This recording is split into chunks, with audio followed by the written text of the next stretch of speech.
Halo, salam sejahtera. Senang bisa berjumpa lagi dalam renungan hari ini. Mari kita berdoa sebelum membaca dan merenungkan firman Tuhan.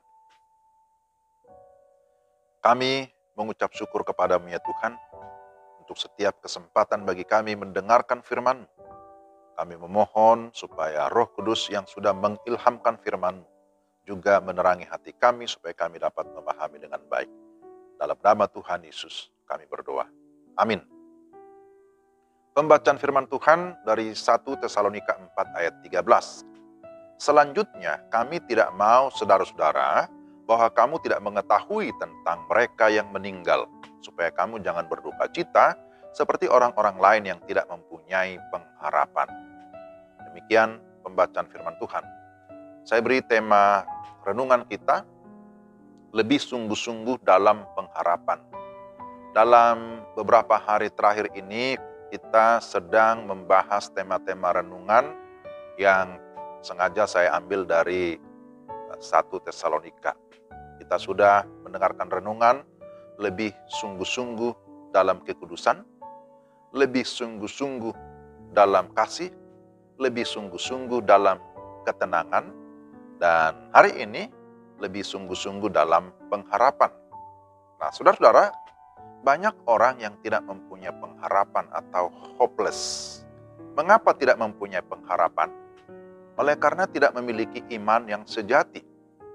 Iman yang sejati haruslah muncul dari firman yang murni, bukan dari berbagai pengajaran filsafat dunia yang kosong, bukan juga dari pengetahuan umum yang tinggi.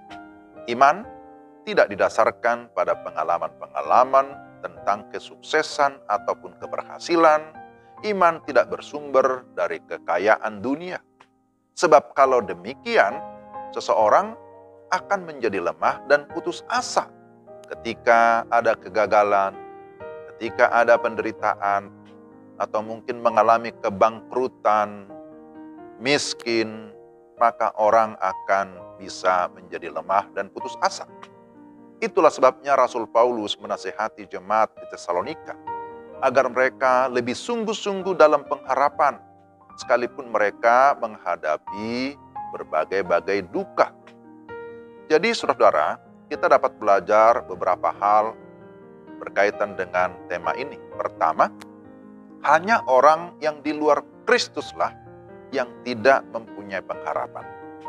Jadi orang di luar Kristus, ketika ada penderitaan, ketika ada kedukaan, mereka tidak memiliki pengharapan. Karena tidak ada jaminan atau dasar untuk berharap. Mereka sudah dijejali dengan filsafat dunia yang kosong, yang mengajarkan misalnya kematian adalah akhir dari segala sesuatu. Atau yang mengajarkan hiduplah, bersenang-senanglah karena besok kita akan mati. Sehingga bagi mereka, ketika ada penderitaan, ada kedukaan, benar-benar berada dalam kehilangan pengharapan. Jadi yang kedua, orang yang sungguh-sungguh percaya bahwa Yesus telah mati dan bangkit akan memiliki pengharapan, sekalipun di dalam menghadapi kedukaan. Mereka percaya bahwa orang yang meninggal dalam Yesus maka akan dikumpulkan bersama-sama dengan dia dalam kerajaan yang kekal. Itu jelas dinyatakan di dalam ayatnya yang ke-14. Bahwa Yesus akan datang kembali, itulah janji Tuhan. Dan janji Tuhan itu menjadi dasar pengharapan bagi kita sebagai orang-orang percaya. Bahwa dia akan datang kembali, itu berarti akan ada perjumpaan kembali atau reuni yang mendatangkan sukacita yang kekal. Saudara-saudara yang dikasihi Tuhan, pengharapan itu adalah sauh yang kuat. Pengharapan membuat kita yakin bahwa apa yang kita nantikan pasti akan tergenapi. Pengharapan membuat kehidupan kita lebih bergairah, lebih bersemangat, karena ada sesuatu di depan yang akan kita capai. Orang-orang di Tesalonika sudah memiliki pengharapan, tetapi kadang mereka bimbang, imannya goyang karena ada pengaruh lingkungan atau ada pengajar-pengajar yang lain yang berusaha untuk mengacaukan pemikiran mereka. Maka Rasul Paulus menasihati mereka agar lebih sungguh-sungguh lagi dalam pengharapan. Jika kita memiliki pengharapan, maka kita akan lebih fokus melakukan tanggung jawab kita. Seorang bekerja pasti mengharapkan ada sesuatu, ya ada penghasilan. Seorang atlet mengharapkan supaya dia bisa menjadi juara. Seorang pelajar mengharapkan supaya nilainya bagus. Seorang pemberita Injil mengharapkan ada petobat-petobat baru. Demikian juga untuk jenis atau bidang pekerjaan yang lain. Kita diminta untuk lebih sungguh-sungguh dalam pengharapan. Namun dalam pengharapan itu, kita tetap harus hidup di dalam kebenaran dan melakukan hal-hal yang sesuai dengan kehendak Tuhan. Kita melakukan segala sesuatu dengan penuh bertanggung jawab.